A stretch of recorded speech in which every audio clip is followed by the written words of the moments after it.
എല്ലാവർക്കും ഞങ്ങളുടെ മറ്റൊരു വീഡിയോയിലേക്ക് സ്വാഗതം. വീട് പണിയുമ്പോൾ ഏറ്റവും കൂടുതൽ പണം അനാവശ്യമായിട്ട് ചെലവാകാൻ സാധ്യതയുള്ള ഒന്നാണ് പ്ലംബിംഗ്. കൃത്യമായ പ്ലാനിംഗ് ഇല്ലാതെ പ്ലംബിംഗ് ചെയ്താൽ മെറ്റീരിയൽ നഷ്ടവും ഭാവിയിൽ വലിയ അറ്റകുറ്റപ്പണികളും ഉണ്ടാകും. ഈ വീഡിയോയിൽ പ്ലംബിംഗിന്റെ ഗുണനിലവാരം കുറയാതെ തന്നെ എങ്ങനെ പണം ലാഭിക്കാം എന്നാണ് കാണിക്കുന്നത്. വീഡിയോ എല്ലാവരും മുഴുവനായിട്ട് കാണുക. വീഡിയോ ഇഷ്ടമായെങ്കിൽ ലൈക്ക് ചെയ്യാനും ചാനൽ സബ്സ്ക്രൈബ് ചെയ്യാനും മറക്കരുത്.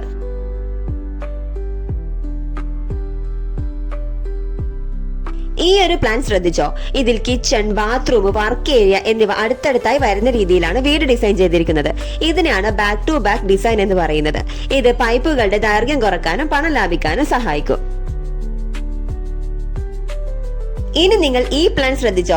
ഇതിൽ ഗ്രൗണ്ട് ഫ്ലോറിലെയും ഫസ്റ്റ് ഫ്ലോറിലെയും ബാത്റൂമുകൾ ഒരു വശത്തായി തന്നെ മുകളിലും താഴെയുമായി വരുന്ന രീതിയിലാണ് പ്ലാൻ ചെയ്തിരിക്കുന്നത്. ഇതുപോലെ ഒന്നിലധികം നിലകളുള്ള വീടാണെങ്കിൽ മുകളിലത്തെ ബാത്റൂമും താഴത്തെ ബാത്റൂമും ഒരേ ലൈനിൽ വരാനായിട്ട് ശ്രദ്ധിക്കുക.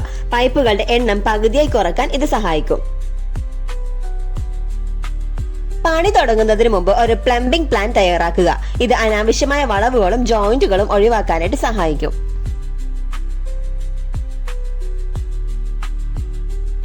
കൺസീൽഡ് പൈപ്പിങ്ങിന് എപ്പോഴും CPVC അല്ലെങ്കിൽ നല്ല ക്വാളിറ്റിയുള്ള PVC പൈപ്പുകൾ മാത്രം ഉപയോഗിക്കുക.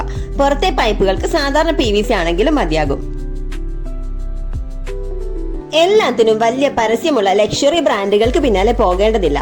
ISI മുദ്രയുള്ള വിശ്വസനീയമായ ലോക്കൽ ബ്രാൻഡുകളും ലാഭകരമാണ്. പൈപ്പുകൾ, ഫിറ്റിംഗ്സുകൾ, ടാപ്പുകൾ എന്നിവ ഒറ്റയടിക്ക് ഒരു ഹോൾസെയിൽ ഷോപ്പിൽ നിന്ന് വാങ്ങുക.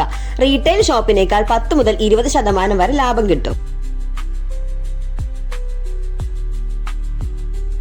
പ്ലംബിംഗ് പണി ഏൽപ്പിക്കുമ്പോൾ പോയിന്റ് അടിസ്ഥാനത്തിലാണോ അതോ ലംസം തുകക്കാണോ ലാഭമെന്ന് മുൻകൂട്ടി തീരുമാനിച്ചിട്ട് ഏൽപ്പിക്കുക.